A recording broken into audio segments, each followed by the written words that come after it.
At the time of writing, Squid Game is the most watched show Netflix has ever had. But what do you need to know before watching? And what happened at the end of Season 1? Let's take a look. Hi everyone, this is Robert. Welcome to Deep Geek. On this channel we cover the best in science fiction and fantasy, books, TV shows and films. Welcome.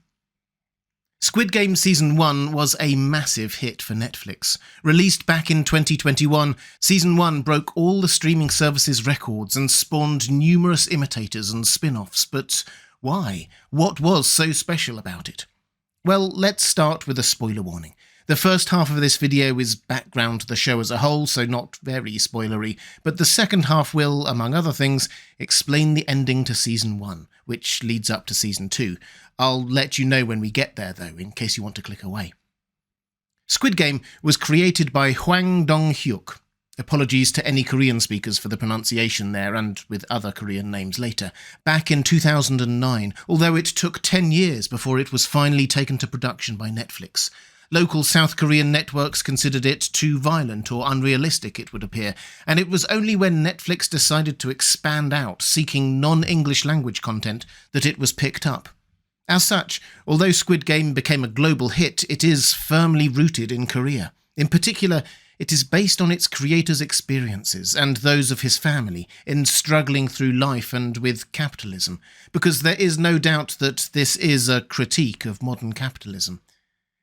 The setup for the show is that a shadowy organisation, we don't know who they are to start with, seek out desperate people in South Korea who need money now.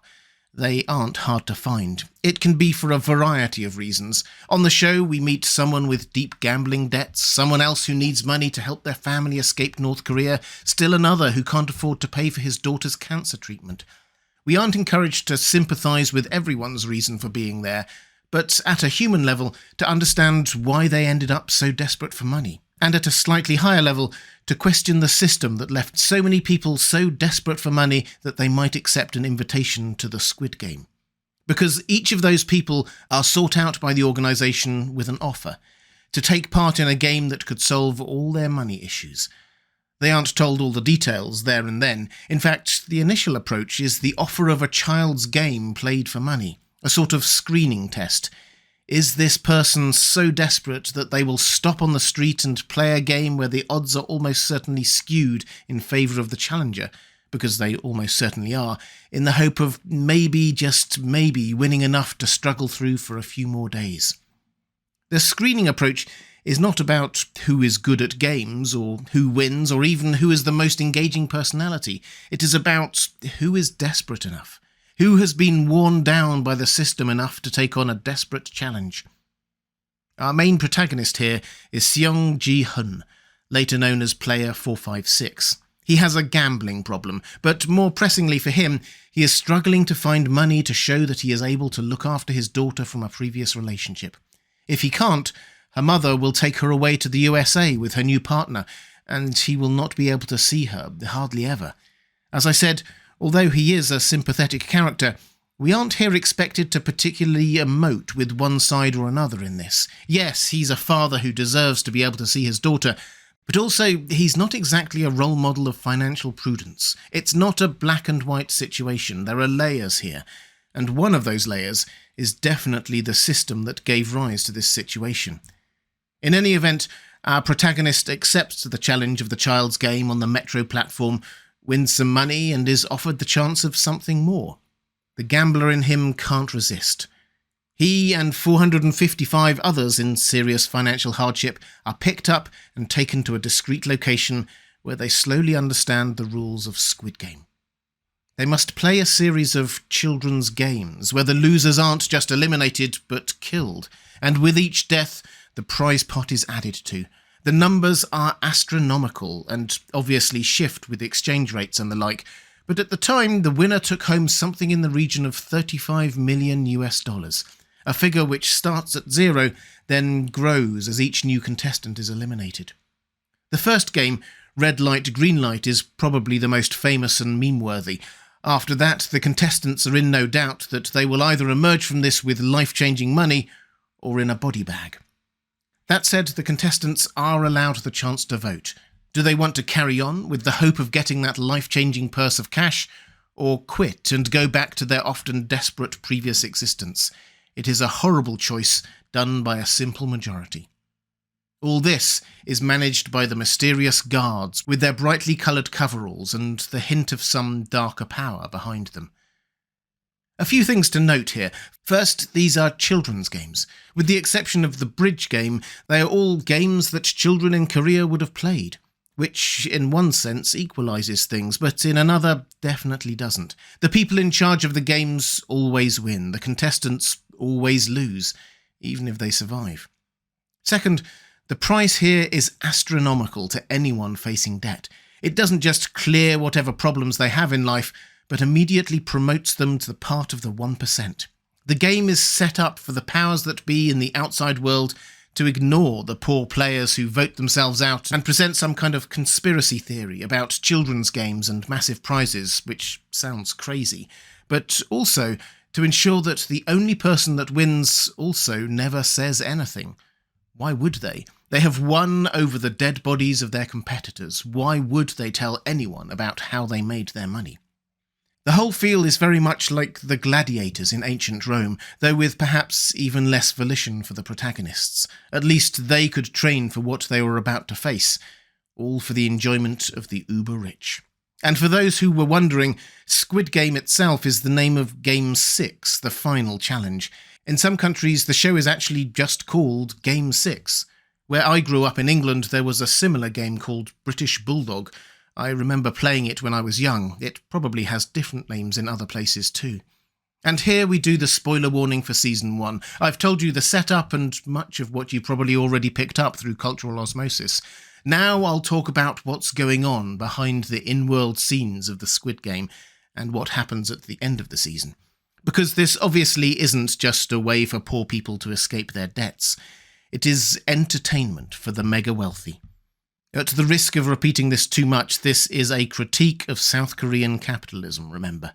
And the mega-wealthy here are known as the VIPs. They watch the games from on high, hidden behind their animal-shaped gold masks, betting on the outcomes while being served whatever they want. There's a hint here that at least some may be previous winners of the game.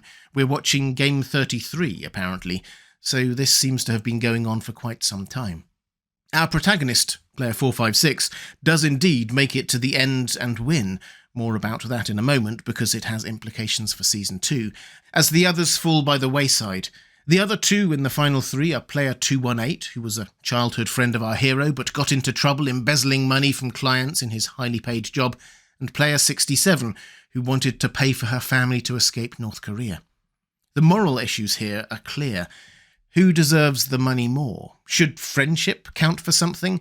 Why can't they just share the prize? Again, we are invited to blame the system that pits these people against each other. Along the way, we meet two other significant characters.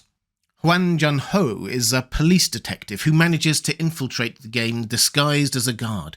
It is through him that we see so much of what happens behind the scenes. Our POV isn't just restricted to the players. He is searching for his missing brother, who he believes took part in an earlier Squid Game, and discovers more than he bargained for. He evades discovery and capture for a long time, recording evidence of what was going on, trying desperately to send it to the authorities. But that storyline ends tragically, with him being shot by his brother, who, it turns out, won that Squid Game and is now the front man, the face or mask ostensibly in charge of the whole operation. We see Hwan Jun-ho get shot and fall into the sea, but don't see him actually die, so perhaps he will return. You may have noticed that I called the frontman ostensibly in charge of the operation. That's because we meet one other person who seems even more in charge, Oh Il-nam, later known as Contestant 1. As a younger man, he became very rich and bored, and set up the Squid Games with some other rich, bored friends as a way to entertain themselves. A little while before the main story begins, he is diagnosed with a brain tumour with not long to live. He decides that he would have more fun at the end of his life taking part in the games than running them, so he puts himself among the contestants. Not that the viewer or our protagonists know this at the time. And player 456 even forms a friendship with him, seeing his frail state and helping him through the games.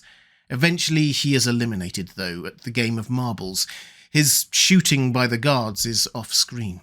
Because, of course, they didn't actually shoot him. More on him in a moment. Returning to player 456, Ji-hun, he wins. It was quite a bitter experience for him, though. The penultimate opponent to die is player 67, Se Byok, whose family undoubtedly needs the money, and 218, Sang-woo, his childhood friend, who kills himself so Ji-hun can win. Finally free and immensely wealthy, Ji-hun wanders aimlessly for a year, traumatised by what happened, until finally he meets Oh Il-nam, contestant 1, on his deathbed. Il-nam confesses all, though without much by way of contrition. This is the jolt into action Ji-hun needs. He dyes his hair a bright red, seeks out Se Byok's brother, taking him to Sang-woo's mother, and giving her a large portion of his winnings. Conscience somewhat eased, he then sets off to fly to America to reconnect with his daughter. But there is one more twist, because apparently by accident, he sees that recruiter who had first embroiled him in the games recruiting someone else. He gives chase to no avail, but manages to take the contact card from the mark. He calls the number while about to board the plane, asking them to stop the games. The front man takes over the call. Ji-hun should stop his interference, he says. He is still being monitored. But Ji-hun makes a decision. He turns back from the plane and heads out, presumably to take on the organisers themselves in some way. How? We'll have to wait for Season 2 to find out that. If you'd like to see more videos like this, there's a playlist now on the left of your screen. Or if you'd like to support this channel, thank you. There's a link to my Patreon page on the right of your screen. That's all for this time. Thanks for watching. I'll see you again soon.